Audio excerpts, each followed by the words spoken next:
was $1.3 billion, a lot of money, was we want to be the first company to get to robotaxis in 100 cities. That's Amar Shah, co-founder of Wayve, Charm Therapeutics, and a secret company in stealth. He started with Wayve. And we just had this thesis that if you look at evolution, it seems that the heavy lifting is done not by the sensors, but by the brain.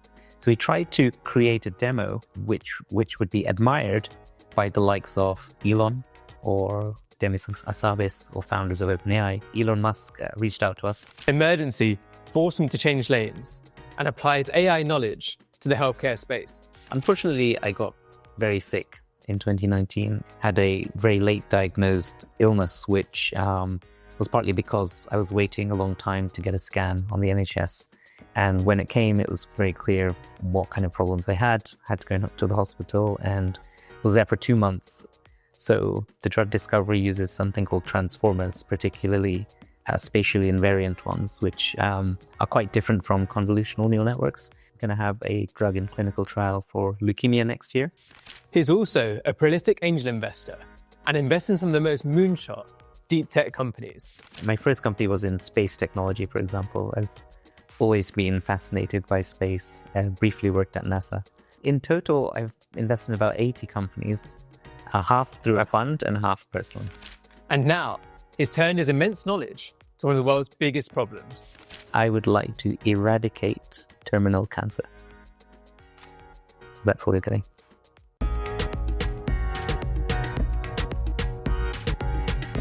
Been trying to get you on for a long time because you've got a great name, just like me. But this is actually the first time we're ever recording where behind the camera over here, we've got people from our work experience program on as well. So it's a great new first experience. You're a guinea pig for having an audience. But people who don't know are going to find out just how much you've been able to achieve in your career. But where did it all start off? So you were originally going more down the science route and studying for a PhD. What took you down that road? Thanks for having me. Pleasure to have a live audience. That's exciting. Somewhat true, not quite true, because I studied maths at university and I did have a job for my sins at Goldman Sachs as a banker. So I always had an eye on the business world, finance world. I did miss studying, I have to admit. And I did go back to do a PhD in machine learning. I wouldn't say I was intending to stay in academia at any point. It was always an option, but I just knew this was a skill set that was likely to be incredibly useful going forward. And it would open up doors either in academia or either back in finance, potentially even in entrepreneurship. I really didn't know which way I would go, but I knew I wasn't ready to decide.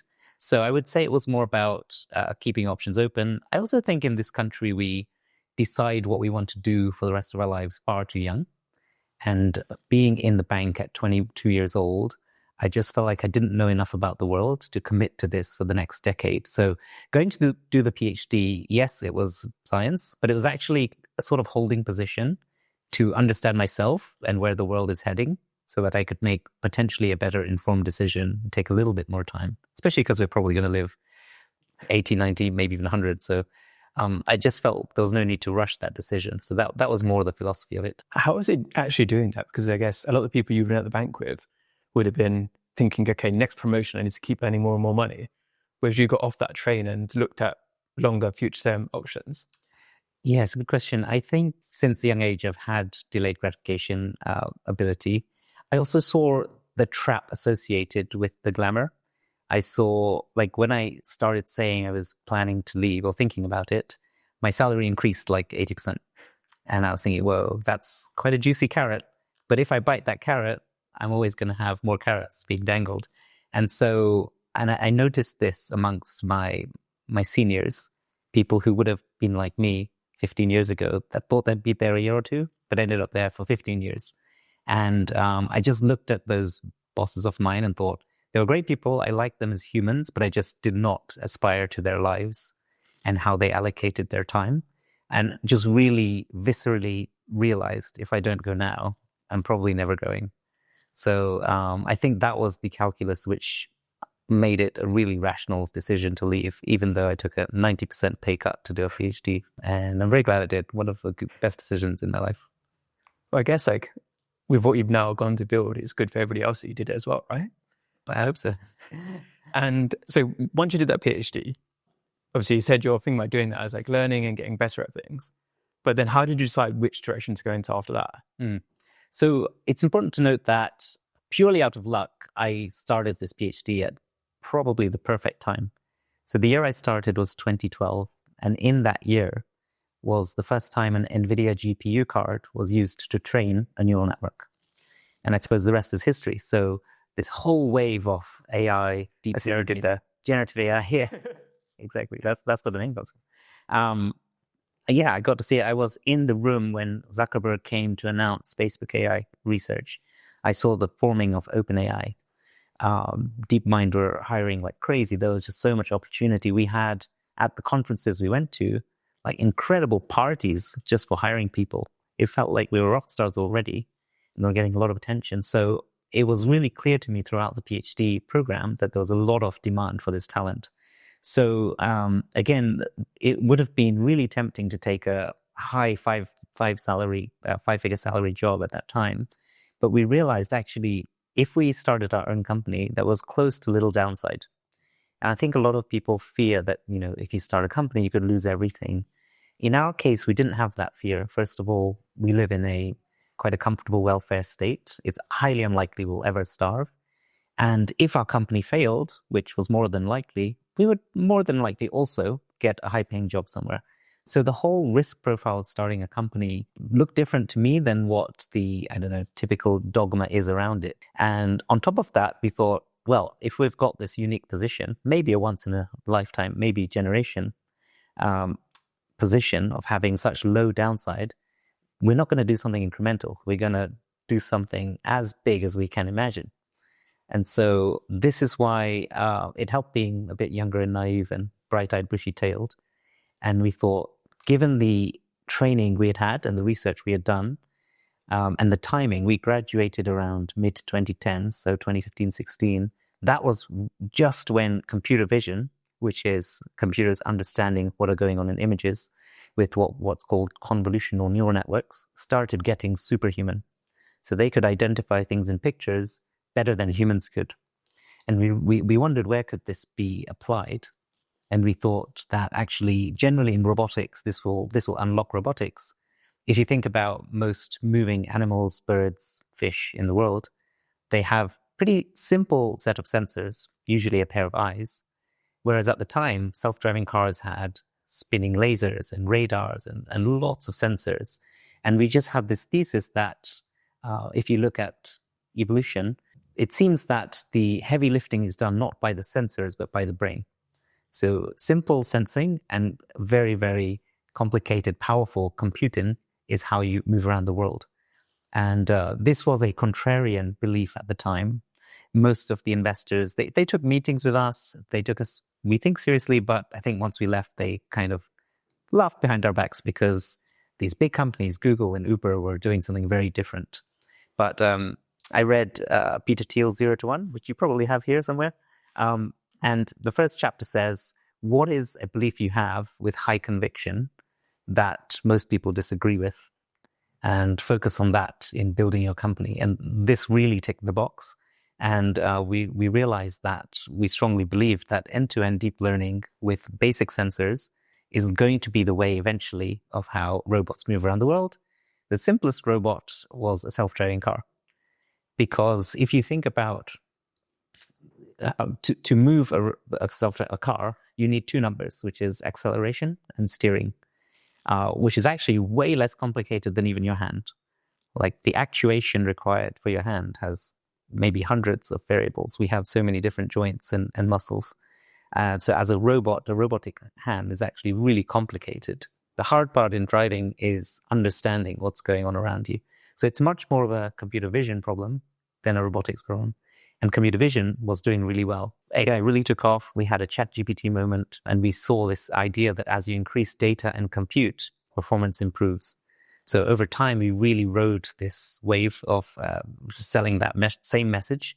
And at the time when we started, we didn't know how long it would take for compute to improve, for data to improve, but we knew it was going up and to the right. Luckily, it's happened probably quicker than anyone anticipated.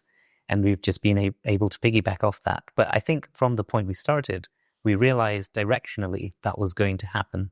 Perhaps we didn't know the rate, but nobody really did. So that was the contrarian bet, and felt like there was little to lose going for it. So you said how investors maybe were laughing at the beginning as well. And as you said, you mentioned Uber's going in this area, Tesla, these huge names, right? But how did you get people to believe in it and back it right in those early days? Because you're going against some of the giants of big tech. You've got a contrarian view to what everybody else is saying. How did you get people to believe in you and to back those early prototypes? Yes. So what you have to realize is 8 years ago, AI was not commonly known about. Most of the general public had no idea what it was. And even investors would have had very peripheral knowledge of what this thing is. And this was the feedback we got once we were pitching in 2016, 17, that there was like a huge education process necessary, if anything. But there were a select few leaders who, were the kind of gatekeepers of what makes sense in AI. And we realized enough after our seed round, what we needed. We knew we were not going to have revenue anytime soon. And so in the absence of revenue, how do we show progress in a deep tech company? This was the art we had to sort of figure out. And what we realized is we would keep going for funding every 2 years, and we're going to face the same barriers. We don't understand tech. Other people are doing something different. Why should we believe this? So we realized our target audience, or our target market, not as a customer, but for our progress, was actually the thought leaders of AI. So what we thought about early on is, how do we get intellectual buy-in that what we're doing makes sense? So we tried to create a demo which would be admired by the likes of Elon or Demis Hassabis or founders of OpenAI. And with their endorsement, maybe people will say, okay, these guys are doing something useful. So in 2015, Google DeepMind made a demo where a computer could play Atari games, these old video games, and they could play them just by looking at the screen and trying over and over, trial and error. And then they were learning policies which were even better than any human could play. And so this was the first interesting example of a reinforcement learning algorithm learning to do a task better than a human.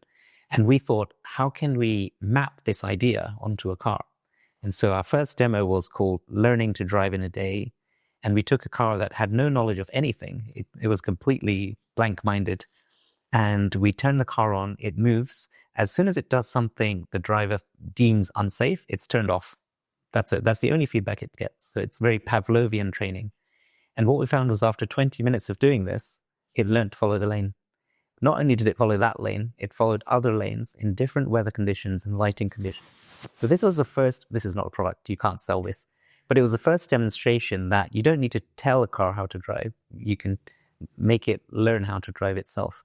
And so this kind of sparked a thought in many people's minds about what these guys are doing might make sense. Particularly Elon Musk reached out to us. We met him in 2018. He was fascinated by it, as were some of his autopilot team. And subsequently, a co-founder of OpenAI, Ilyas Utskover, invested. So did Jan LeCun, head of AI at Facebook, and the chief scientist of Uber.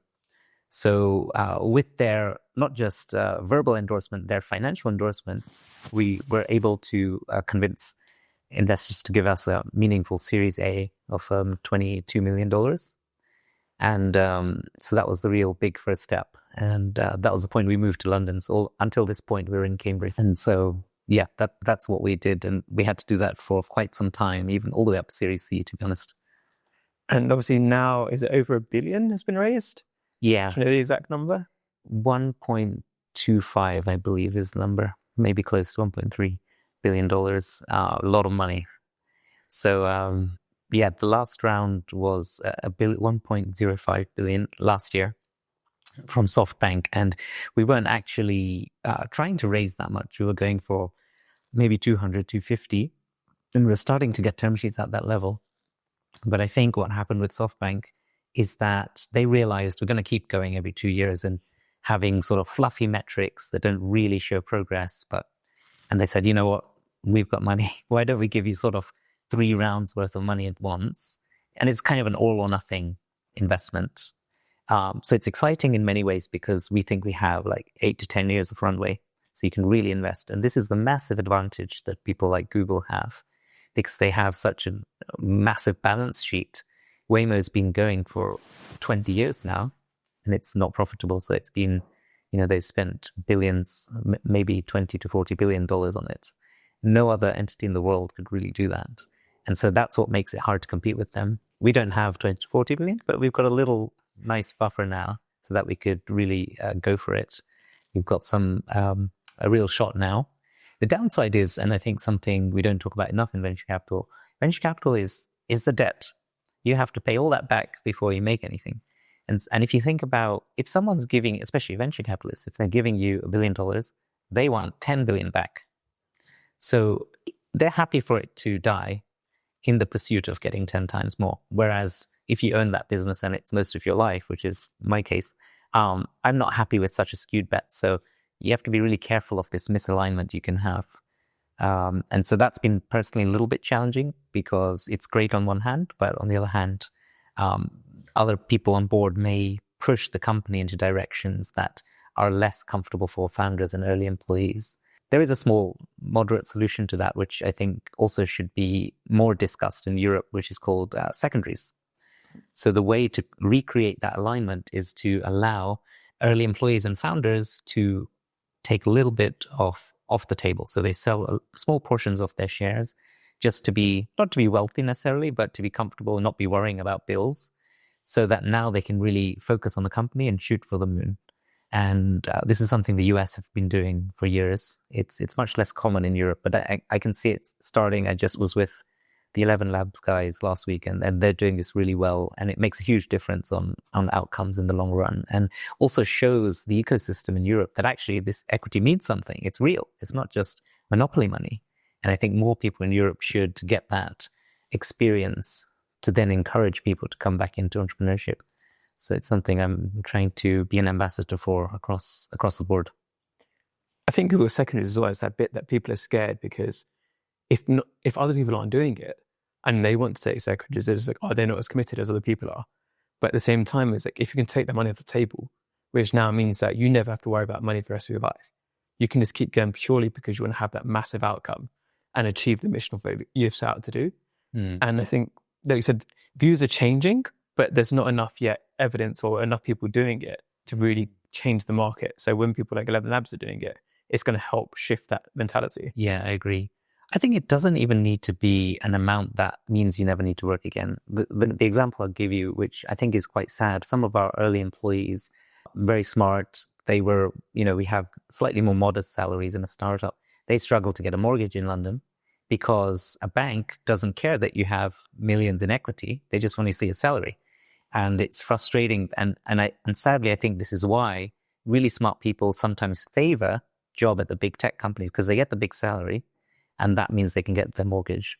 And so you just need to get over these types of hurdles, which doesn't require selling all of your stock, but just makes you comfortable in putting a large deposit for your flat or house so that you can keep working on the startup. And I think you have to get the fine balance where you're not overdosing in secondaries, but you're not underdosing either. So, I'm sure there are frameworks that have been figured out in the US for this. And, but yeah, we just need to be a bit more smart about this to create alignment across the board between investors, employees, to make sure we're all going in the same way rather than taking early exits because we don't have any cash, which I think it has happened in Europe in the last decade on multiple occasions. Oh, hello. Quick interruption to let you know a bit more about Bay HQ. We're the community for high growth Asian heritage entrepreneurs, operators, and investors in the UK. You can join us totally free at thebayhq.com/join. There you'll get our CEO structure in your inbox every week, which is content, events, and opportunities. You can also get access to our free Startup Fundamentals course by joining. Let's get back to the show. So obviously you ran Wayve for the first 2 years before you had to shift away for different reasons. Can you talk about that? Like what made you need to shift away in that period as well? Sure. Unfortunately, I got very sick in 2019 and had a very late diagnosed illness, which was partly because I was waiting a long time to get a scan on the NHS. And when it came, it was very clear what kind of problems I had to go to the hospital and was there for 2 months. Luckily, we'd just raised our Series A, and so a bit of pressure was off. But unfortunately, I did go back to run Wayve for about 6 months, and then realized I wasn't totally recovering, and that was a really difficult period because the company was in a great state. There was no real pressure. We could have just coasted and seen how I went. And we did discuss potentially changing a role or having a bit more of a break. I didn't think that was for me. So we decided, including my health team and my board, that why don't we wind down the role over 6 months, basically hand over slowly, and then I'd have to, just depart. I think I wanted a clean break, but it was very challenging because it was incredibly rational and, one where head and heart are saying completely different things. But I'm glad I did it. I think it was good for me personally and my health and for the company, because I was nervous of taking both things down. And so I think it was the right decision in the end.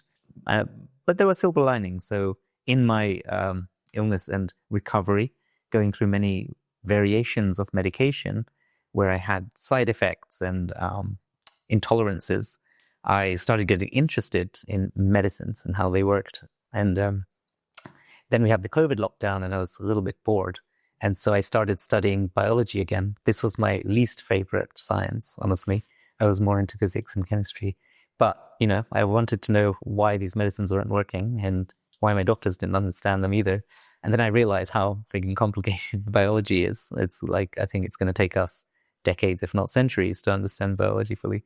But I started learning about how small molecule drugs work and how they bind to proteins. And also that there was a lot of investment going into AI for drug discovery, especially because the cost of capital was really low in 2020, 2021, when interest rates were about zero. And so I saw, like, when you see big funding rounds, they were coming mostly from autonomous driving, but also AI for drug discovery. So it piqued my interest as to why is there so much interest here. And so I started speaking to people in the space and eventually met somebody who was at a startup in Oxford doing AI for drug discovery.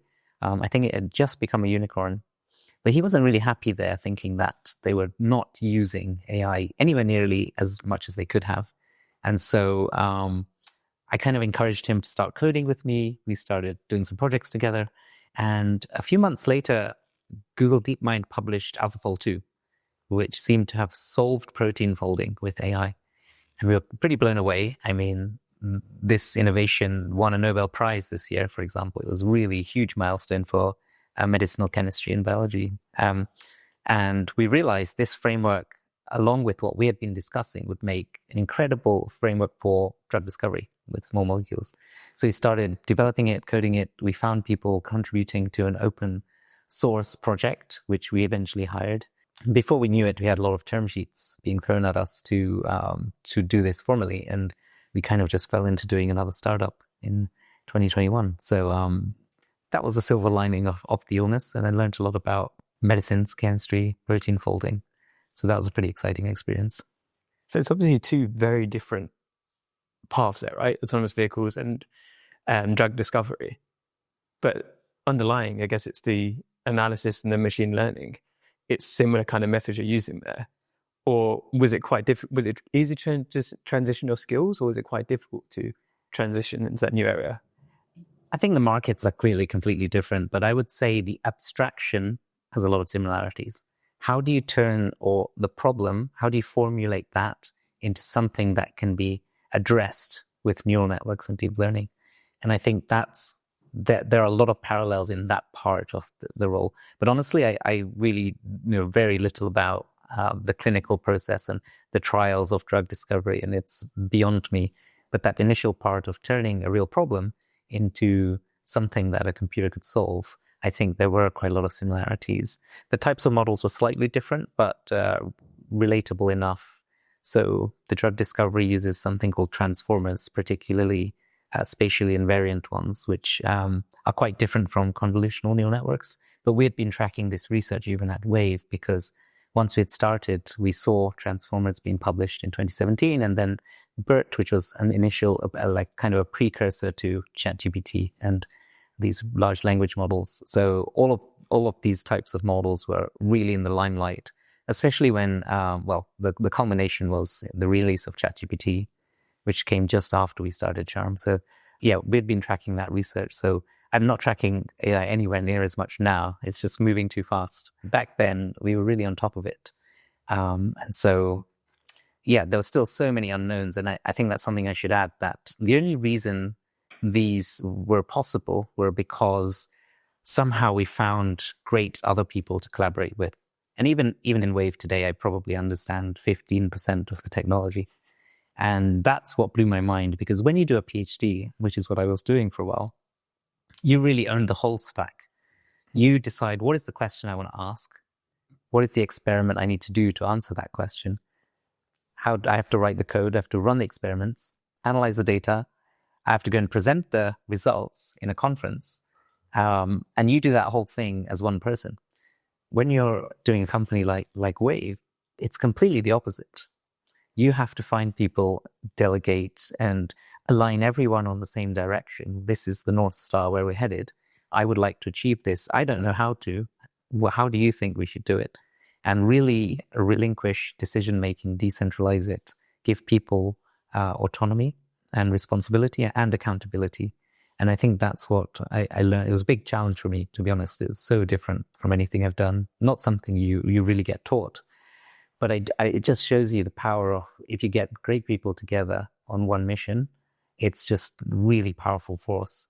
And so since then, I've been less dissuaded by multidisciplinary problems, because I think that's where magic happens.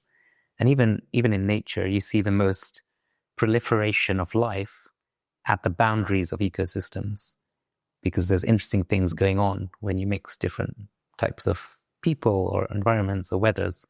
And so that's something that's been fascinating. And subsequently, I like learning. So when I meet people at Wayve who've worked on cars their whole lives, that's super interesting to me in a very different way to what I've experienced at university. And so, yeah, this is partly why I like multidisciplinary type of ventures.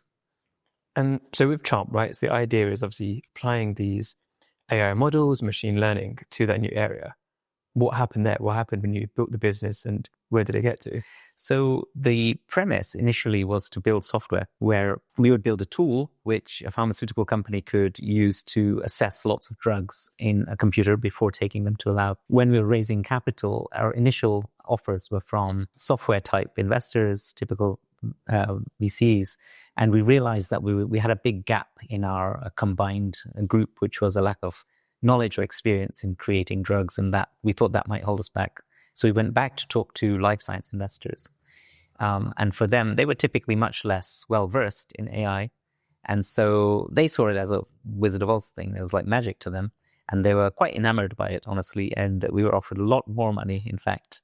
But the condition was that we had to use our tools to make drugs, because that is all they knew. And so I think it was the right decision for the company, but less so for myself, because I didn't want to sit around waiting for clinical trials. At the end of the day, even if you can accelerate the discovery, it'll always take quite a long time to show it's safe in a human. And that can take years, maybe even a decade. And so I kind of saw that the world of AI is moving so fast. If I was bogged down into a business that was doing clinical trials, I was going to miss out on this AI boom. So I personally decided to reduce my role as an advisor. I helped get it going. And then, yeah, the company's doing well. We're going to have a drug in clinical trial for leukemia next year. But then, yeah, I started doing much more angel investing after that. Yeah, so obviously you've aimed to invest how many companies now? Or is it public information? In total, I've invested in about 80 companies, half through a fund and half personally. And so obviously once you got to that level, and obviously with your profile of Wayve in particular, you must have a lot of people coming to you who see your background, see what you can add to them as a strategic investor as well. How did you go about learning who should invest and who shouldn't? Because obviously you're going to get so many people coming towards you. Yeah, gosh, I still don't know the answer to this, to be honest. But when I think about my personal investing, I have many things I'm trying to achieve. A small part of it is trying to get a financial return, but I don't think that's the biggest part of it. I think a bigger part of it is to learn and to just be able to follow someone's journey, maybe in an area that I don't know much about, but would like to learn more about. It's also entertaining because investors often like these people and just want to be a part of their lives.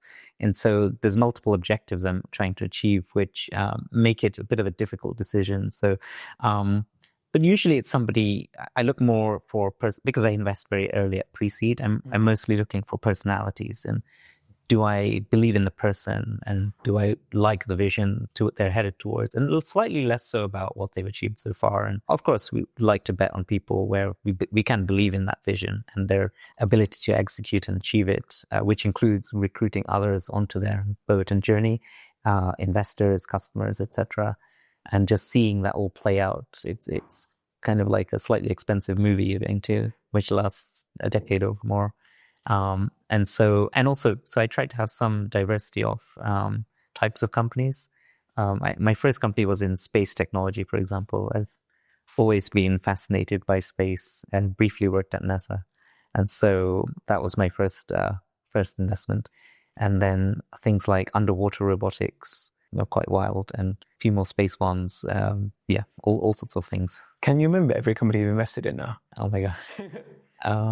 If I had the list, I could tell you exactly how I met them and what I thought about them, but I probably couldn't list all of them now. No. Is there anybody that's really stood out that's gone on to do really well after you've invested in them? Or highlights?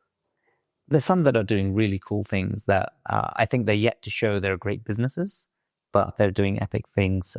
One is called Space Forge, which is actually based in Cardiff. They actually do what's called manufacturing in space. So they send a machine into low Earth orbit, manufacture things, and then bring it back, which sounds wild. But there are some real benefits for doing that, because you have zero gravity and 0 degrees Kelvin, and you can get much more precise manufacturing for silicon or antibiotics, things like that. I think it's incredible, and it's definitely the future. So that's one I find really exciting to just read about. Obviously, investing in 80 companies, that's a lot more than most angel investors, right? I think I've got 6. So it's not quite your level yet. What's your plan for that? Are you planning to continue angel investing, or how are you thinking about that portfolio diversification and that building that overall picture for yourself? I definitely won't go at the same rate. There's this idea in reinforcement learning called exploration and exploitation. Very, very loosely, whenever you're doing anything new, you should spend the first section just exploring a lot to gather information.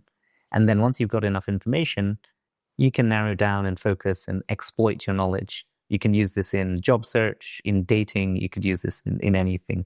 And so I think I probably went a bit far, but that first 80 is very much exploration. Now I think I'll be a bit more discerning and be a bit more selective. I was also doing quite small investments, to be honest. I don't think any of them would materially impact me financially.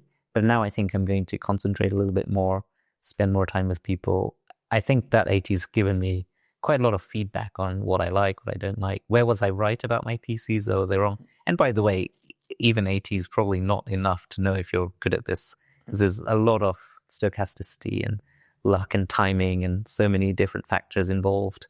You can't really tell if you're a very good investor for decades, I would say. So now, I'm probably going to be a little bit more concentrated. Have you heard of the secretary problem? Yes, I was thinking about whether I should talk about it or not, but yes. This is one of the only sort of theorems from my maths degree that I use in my life. Yeah. Probably the only one. Shall I explain it and you can correct me when I do it? I think I should explain it. Yeah, do it. So the idea is that whenever you're trying to make a decision about anything, and I've heard it applied to dating, for example, as well, right? You should get a reasonable sample. Let's say if it's 100 people, the first, on a dating app, right? You'd swipe through 33 people, and no matter what, you say no. But then you keep track of who's the best person. And then after the best person after that is when you say yes to. So in an investing sense, you want to look at a sample of a reasonably large sample of companies before you say yes to anybody. And then you now have your benchmark of what good looks like. And then you invest in the companies that meet that benchmark. And now you can explain it much better than I can, and correct me. Yeah, it's pretty much right, yeah. I was like, I felt pressure there, because I was like, why am I explaining this? And you've done like 10 times as many investments as me, and you've got a PhD. I don't think I use this principle accurately in my approach, but yeah. I think that's a big thing. Where I actually give this advice to founders is that when you're looking for angel investors, it's actually a good idea to look at people who haven't done many because they are often a bit more trigger happy. As if somebody now tries to pitch you and you've invested in 80 companies, you've seen thousands and thousands of pitch decks, it's way harder to impress you. Whereas when someone first starts angel investing, they've often got that like new puppy energy, right? Of like, oh, this sounds amazing, I'm going to invest. Right. And then after a bit, they realize, actually, wait, there's 10 other companies doing the same thing.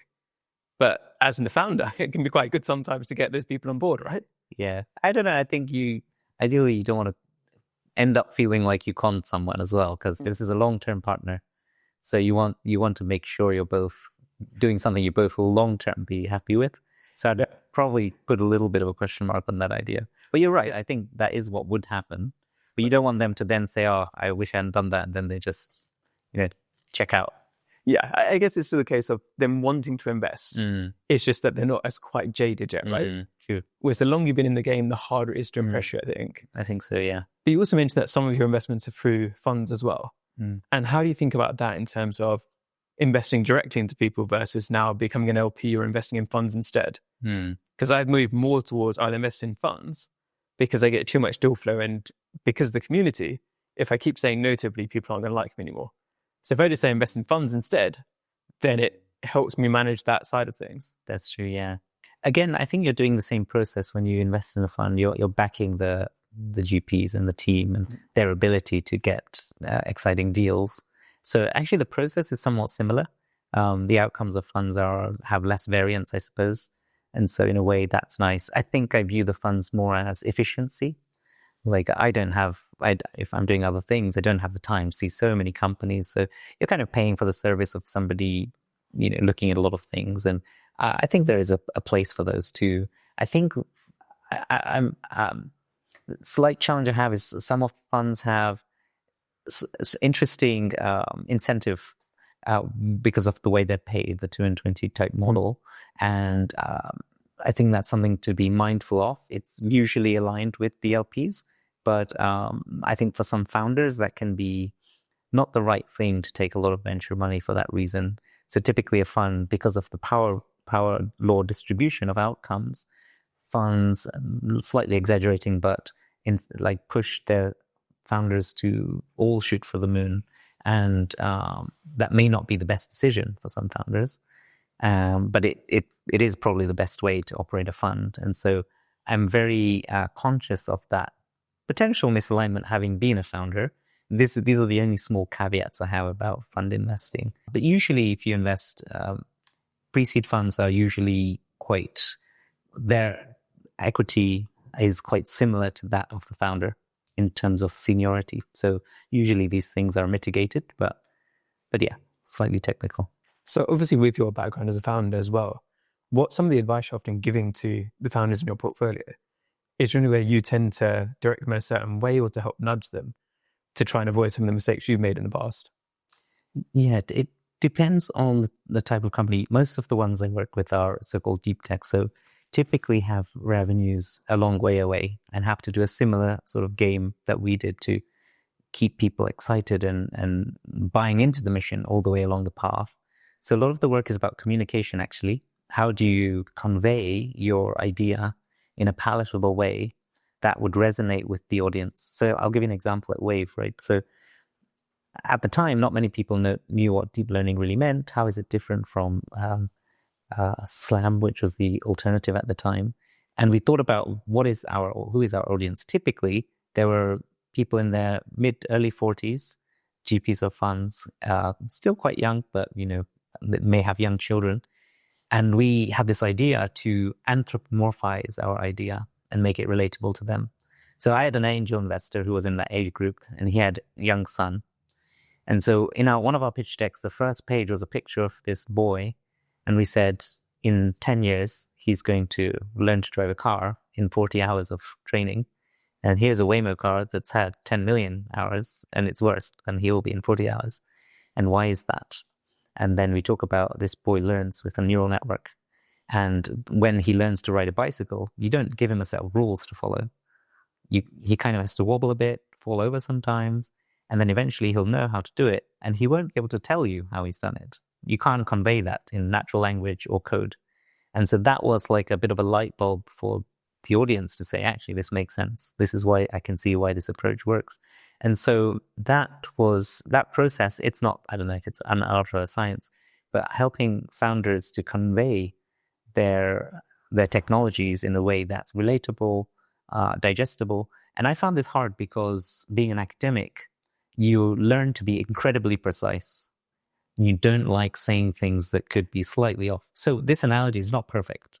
It definitely is an approximation to the truth, but because it helps convey a message so much, you have to be comfortable with slightly loosening the boundaries of truth. And that's something I found hard, but I try to help my founders with when conveying their products and ideas. So as you said, with deep tech companies, because it's so long before you actually make money, right, and bring that revenue in, how is that, especially with AI now and the disruption? How do you feel when you're investing in those companies where the future is much less certain? Well, not that it was ever certain, but it feels much less certain than it was in the past. So when you're making a 10-year bet, in 10 years' time, I think you've mentioned it with Charm about how the world is going to be totally different. So how do you think about that when such long timelines on deep tech? Yeah, it's definitely something that's concerning me. I look for particular moats that I think make sense. So for example, in the AI world, it's very hard to compete with big tech on compute or data.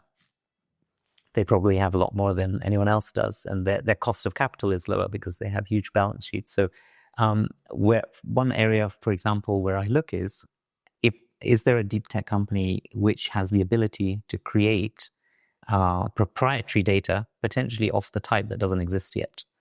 So one I've invested in is a female health tech company where they're creating a menstrual device which is collecting a lot of menstrual data. And the device itself is relatively affordable. It'll be used by people. They won't make that much money off the device, but this data, no one in the world owns. So they're not competing with Google, with Meta. And once they collect this data, they can subsequently build therapies on it and do research on it. So this is a deep tech company in a way. They're not going to make meaningful profit for a long time, but I can see the moat and the value in that data in the future. So that's an angle I like to go for with deep tech. But yeah, and the world has very much changed because now we're seeing companies get to like 100 million ARR in a year, and I don't think we've really ever had that before. So it's something I'm finding a bit challenging, honestly, and not sure how to play. The problem with the AI stuff is for every one like that takes off, there's probably 100 that completely flopped. So it makes it very hard to invest. And I think we had a similar paradigm in the .com era where, yes, a small number of people did really well, but actually most people didn't. And I think we might be approaching a similar situation now, especially with the price inflation of AI startups. The valuations are really high right now. So I'm kind of being very tentative about investing in AI right now. Maybe I'm just not good enough. I'm sure there are people out there that know a lot more about how to do it, but I'm tentative, I would say. And I know right now you're working on something in stealth, which is related to some of these different areas we're talking about as well. Is there anything you can tease us with and let us know about? Sure. It's in the intersection of hardware and software. Very much has the related idea to what I've just described of collecting novel data sets that hopefully will be monetizable one day in a very useful way to a society. The thing I really like about it is it's democratizing an incredible technology that is Nobel Prize winning. This is a big hint, but doesn't exist in many countries in the world yet. And part of the mission will involve giving free machines to countries in Africa and Asia, which is feels quite rewarding for me, because I think some other, especially therapeutics, my hesitations with it is these therapies will most likely be used by the top 5% wealthy people in the world, and that's a bit of a shame. But I think the thing I'm working on now will be democratizing. So you'll hear about it soon, I think. And obviously, with having built such giant companies in the past, how does that inform how you're building today? Is it you're building very differently to how you did in the past?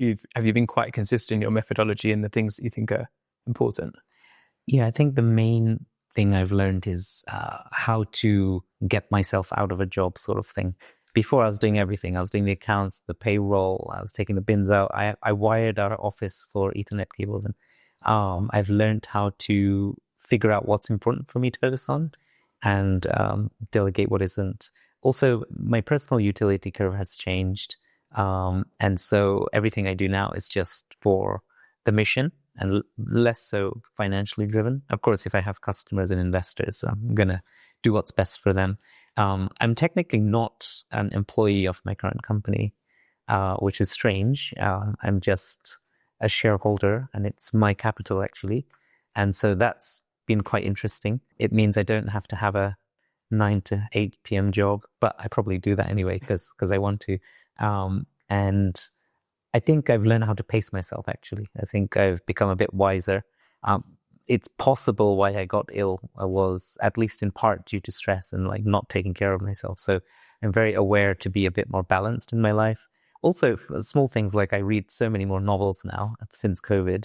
And I've noticed how much that's helping my day-to-day work in just understanding narratives or conveying a message and starting to see synergies in different activities and prioritizing a more balanced existence, and would probably purport for people to think about, not letting go of hobbies and other things, because I think that you get incredible things in the intersection of your life. There's the famous story of Steve Jobs going to a calligraphy course when he was meant to be studying, and that ended up becoming the TypeScript in his first computers, and it was very attractive for customers. So who would have thought that would have happened, So I think that's what I'm learning more about, how to, not forget about wider life and make everything meld together to have we only get one life, so you don't want to just be building startups alone. I think that's where I've become wiser, let's say. I think I've always found that the people who are really got to the later stages, they're the ones who are the biggest champions of balance, because a lot of the time you have people at the beginning like, oh no, I've got to do this. But people who've actually got a lot further, they're like, well, actually I should have been way more kind to myself later on, earlier on in the journey. And obviously we've got a bunch of business books here, but have you got any recommendations for the novels and the fiction side that you've really enjoyed? Oh, I don't know about novels, but the book that came to mind was one I read a couple of years ago related to this topic. I'm not sure if it will help founders who are beginning, but maybe it's worth reading early on, actually. It's called The Second Mountain. The high-level premise is exactly as you say, like we spend the first part of our lives chasing, we're climbing ladders, we're building our education, careers, status, wealth. And then we get to a point where we're doing okay and we think, and then we have a bit of a lull and think, what's next? And we climb a second mountain, which is more about giving back, contribution to society, family, and about other people. And I don't think life is it's not that binary, but I think certainly for myself, where I passed that transition a couple of years ago, I just think maybe it's better to have a smoother transition where, we get off this very individual race and start thinking about contribution more broadly. So I really got a lot out of that book when I read it. And before we get to a quick fire question as well, what are the dreams for the companies you have at the moment? So obviously Wayve, what's the big mission there? What's the big mission for Charm? And for the company you're currently building, whatever you can say. So like just to look into that long term of like what impact you can make for the companies you've done. So for Wayve, I think the first massive, the big milestone coming next year, touch wood, is launching a service in London. But the way we pitched, even from the beginning, was we want to be the first company to get to robotaxis in 100 cities. And I actually think we've got a good shot. We've driven in over 90, I believe. But deploying services is a whole other thing. But we have now offices in Tokyo, Stuttgart, California, Vancouver, and London. And I think we've got a really good shot of getting to that. So then, that's sort of touching world domination. So that would be incredible. I think it'll take another 5 to 10 years, maybe more. So, that would be an incredible place to be. With Charm, what we were hoping to build is an engine that just churns out drug candidates for all sorts of different diseases as like a machine. And then each drug will take years to develop.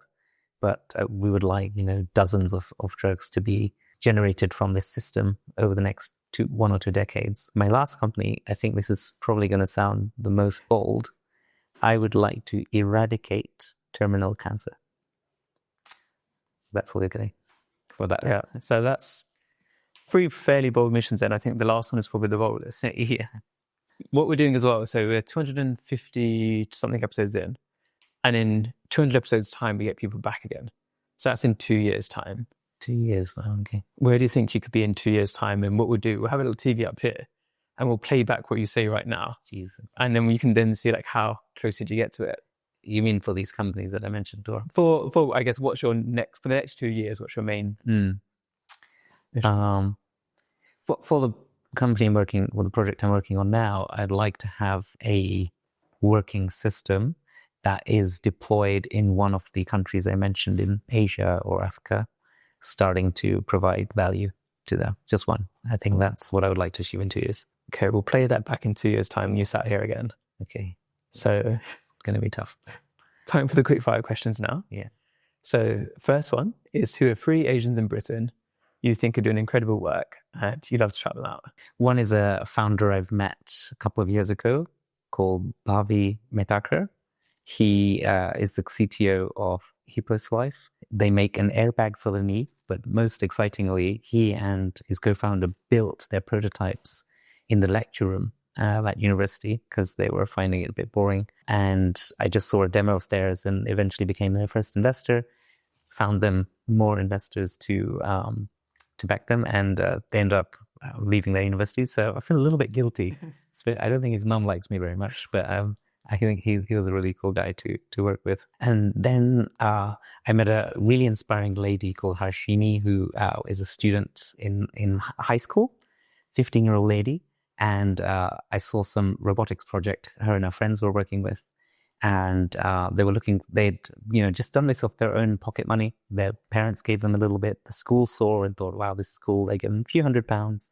And then they were invited to a competition in America, and they needed about £8,000 to go.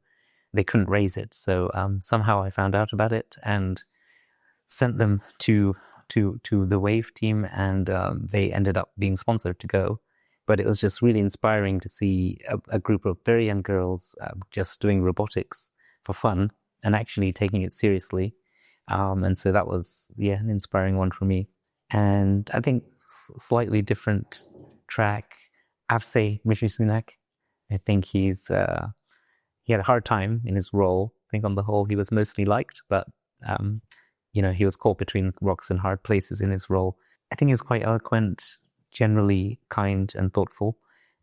He's also an East African Asian, so I think he's done well for our community, his brand in a way. He's also recently become an ambassador to Prostate Cancer UK, which is related to what I'm working on now. So I'm hoping to meet him soon to discuss it. So I think those are 3 that come to mind. So the first one you mentioned there, so they're actually like going viral this morning. I don't know if you saw this story. No, not yet. So they're building in their apartment, and obviously with what they're building, it looks like there's wires coming out of it, everything. Yeah. So they basically got reported by somebody who thought they were building bombs, and then the police knocked down their door and broke in. Oh wow! And at gunpoint, and then they had to showcase look, no, we're building something, and we've got investors. But that was a news story I broke this morning. I clearly missed this. He's definitely been stopped on the tube because they used to meet on a platform at, I think, Waterloo Station and build there, because one lives in one part of London, the other lives on the other. And they've had people who report something looks dodgy, and they've definitely been stopped there. So they're probably on wanted posters in the stations now. Yeah, it's quite wild, but yeah, very bold guys. So next thing is, if people want to find out more about you and what you're building now, where should they go to? You'll hear about it soon, I think, here. We'll be publicizing in later this year, probably in conjunction with Movember. Too many hints today. Should they follow you on LinkedIn, or how can they? Yes. I'm generally not very present online, but yeah, I'll probably post about this there, for sure. And then is there any way that the audience could help you today? Just curious what interests you, which areas of technology do you think are underrated, underinvested in, and why? We all know about AI, of course. There's plenty of investment there, but if there are areas of, especially science, that you think deserve much more attention from society, investors, and entrepreneurs, I'm very interested to hear your thoughts. So thanks so much for coming on. And like for the audience as well, is that with what you built, like amongst all the podcast guests we have, like this is almost intimidating for me just for how much success you've had and how much you've been able to build and how you met as well. I should probably say this at the beginning is that you just came to one of our coffee events and you were very casual, very relaxed. Then when we added you on the LinkedIn, I was like, wait, like I had no idea about what you built in the past. So the way you've come across is very humble, and just whenever we have events and I can see how you're interacting with people, especially early stage founders, which you don't have to do at the stage you've been able to grow to. That's really cool for us to see and to have that model of people who have been from the community and been very successful, who still are able to keep their feet on the ground and really help out the next generation. So thanks for that. Have you got any final words yourself? Appreciate you saying this. I think it comes from realizing how fortunate I've been in all my endeavors. Like most of the things I've done, I've observed somebody before me do something kind of similar and think, oh, okay, maybe that means I can do it. And also in all these companies, as I mentioned, it was so much a joint effort. Like I think very little was about myself, and my skill sets and my knowledge are pretty limited compared to the groups. And I think the only thing I did well was getting myself out of other people's way, but giving them a platform to operate. And so I realized, everything requires having incredible partners. And also, it's great to meet other people, kind of to live through them vicariously, because that period was fascinating for me and I'll never get it back. So I'd love to help people do that part of the journey and make sure they achieve to their fullest potentials. I think there's a lot of negative self-talk, especially in the UK and Europe. We're not as boisterous and out there as our American friends. And so just making sure people are not underselling themselves, I think is important to me, because I think we have a lot of potential and sadly, not all of it is realized. So I think that's kind of what I would like to contribute going forward, if I can. Thank you for watching. Don't forget to subscribe. See you next time.